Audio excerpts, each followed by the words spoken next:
Yes, it's not just me. Board games have actually made a comeback. The hipsters have done something right. In the age of smartphones and online gaming, it's nice to know that people still play good old-fashioned board games. Game night is a thing. It's also a movie, but it is a thing. And it's probably a sign that you've probably turned 30 already, but me, I love a good old game night. So Game Night is directed by John Francis Daley, aka Sam Weir from Freaks and Geeks. Side note guys, if you haven't watched Freaks and Geeks, do it. It's on Netflix and it stars a young James Franco, Jason Segel, Seth Rogen and Linda Cardellini as a bunch of misfit teenagers in high school. It only went for one season, but oh my god, it is brilliant. Anyway, back to the review. Game Night is directed by John Francis Daley and another chap called Jonathan Goldstein. And Game Night is a comedy, but it's shot a little bit like a thriller.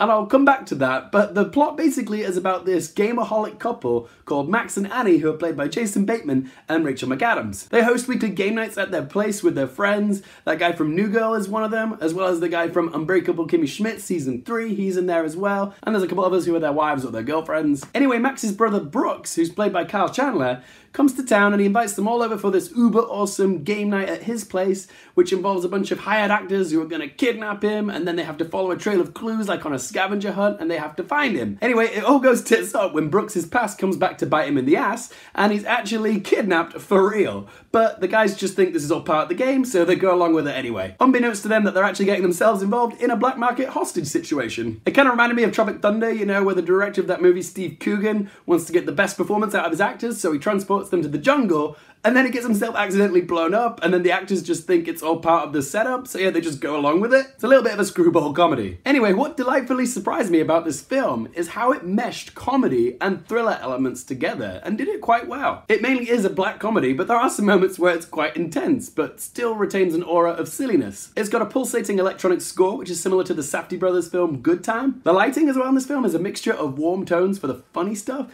and then it switches to moody whenever it gets a little bit serious, or in this case, ridiculous. But for the most, it works. Granted, not all of the jokes do land, but there was consistent laughter all the way through this film for me. Jason Bateman is doing his Jason Bateman shtick, you know, where he's mild-mannered but very deadpan, and he's brilliant. His chemistry with his wife, who's played by Rachel McAdams, is authentic and priceless. And it's so nice to see Rachel McAdams do a comedy again. And Jesse Plemons, who plays Max and Annie's weird cop neighbor, is the scene stealer of this film. He had me cackling at certain points because he is just so brilliantly awkward. I also appreciated the establishing shots of Max and Annie's home, as well as a car park and a bridge. The composition of these shots is genius because at first glance, it kind of looks like the shots of the cul-de-sac is like a bird's eye point of view of a board game like Monopoly or The Game of Life, which is very clever. I've never seen that done before. But also there's this scene with a Fabergé egg.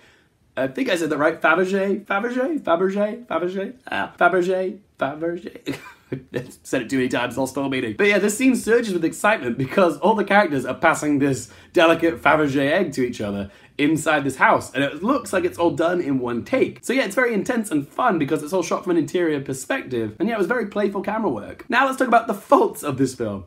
Now, most people will agree that this film's third act does step beyond the point of believability. By the end of this night, Max and Annie essentially become invincible secret agents. But this film just about gets away with it if you don't take it too seriously. Like I said before, not all of the jokes land, but I definitely was amused for most, and I would say it's a lot better than most other American brash comedies that we've had lately. In the end, guys, I was pleasantly surprised by this film. It wasn't what I expected. It played with its genres. All the performances were terrific. I was engaged and laughing for the majority of it. And it's full of popcorn culture references. And by that I mean it's full of movie references, which I love. It does veer off from plausibility lane at times, but I still really enjoyed myself, and I definitely will watch this film again at some point. So guys, I'm gonna give Game Night a score of 8 out of 10. So yeah guys, if you do want something that's just easy viewing and quite funny, then yeah, go see Game Night. I would definitely recommend it. And my quick question for you today guys is more of a recommendation for me, because I'm always in need of decent comedies. If you could do me a lovely favor and list your 3 favorite comedies of all time in the comment section below, that'd be great, because yeah, I need some more recommendations. And yeah guys, if you do like my videos, please don't forget to hit that subscribe button. Thanks so much for watching guys. For more things related to movies, TV and popcorn culture, I'm Luke Airfield, and I'll see you next time.